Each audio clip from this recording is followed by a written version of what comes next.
Steady stream of high-level visitors to Trump Tower again today. We're calling it White House North. President-elect finalizing key positions in his cabinet and inner circle.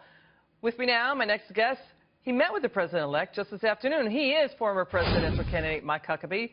Have any news for us? You going to be ambassador to Israel? You know, that's so crazy. It's not being reported as I'm being considered. It's being reported that it's a done deal. I know. That's simply not true.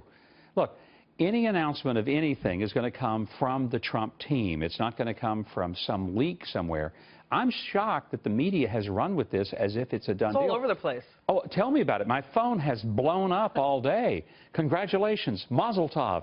I'm thinking, hang on here. Well, they want you there, I guess, right? You know, let me just tell you, there's nothing to that rumor that could be substantiated. That's just not the case. So, you know, I don't know where it started. Would you take it?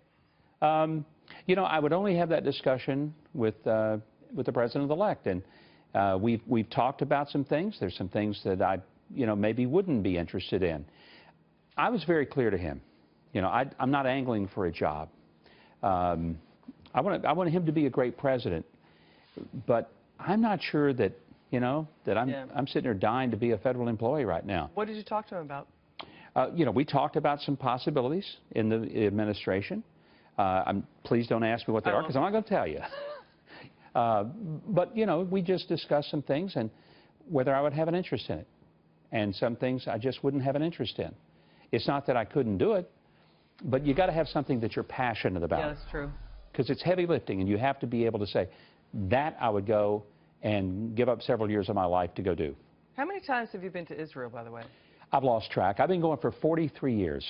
And many years I go 4 or 5 times. I mean, so, you know, I don't even know how many times. But I was 17 when I made my first trip there, and I fell in love with the place. And I've taken thousands and thousands of people to Israel. So, you know, I mean, I guess it makes sense people would make that connection.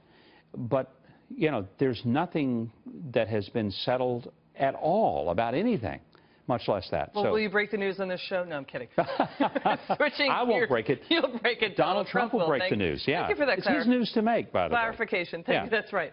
Let's switch gears. We've got Democrat lawmakers asking President Obama to pardon nearly 750,000 children of illegal immigrants before he leaves office. Here's the deal. Basically, there was a program under President Obama that let them stay here without being deported. And right now there's fears that Donald Trump will rescind that program. They're shielded from this deportation order, I think a 2012 executive order. What do you think is going to happen? Well, first of all, Donald Trump has made it very clear. He's not going to go out and round up a bunch of little kids and put them on trucks and load them off to God knows where. If anyone saw the 60 Minutes interview the other night, they should take a deep breath and relax. Here's what he said. We are going to build a wall. I believe he will. He said we are going to deport criminals. I believe he will. And then we will sit down and we'll talk about, now, how do we make everything else work? And you know what? By the time we do those steps 1 and steps 2, guess what? The country will be in a mood to say, let's do this in a rational, reasonable way. Yeah, but Governor, CNN, MSNBC, and multiple newspapers are saying Donald Trump wants to deport illegal immigrants. They're not getting into the criminal part of it, right?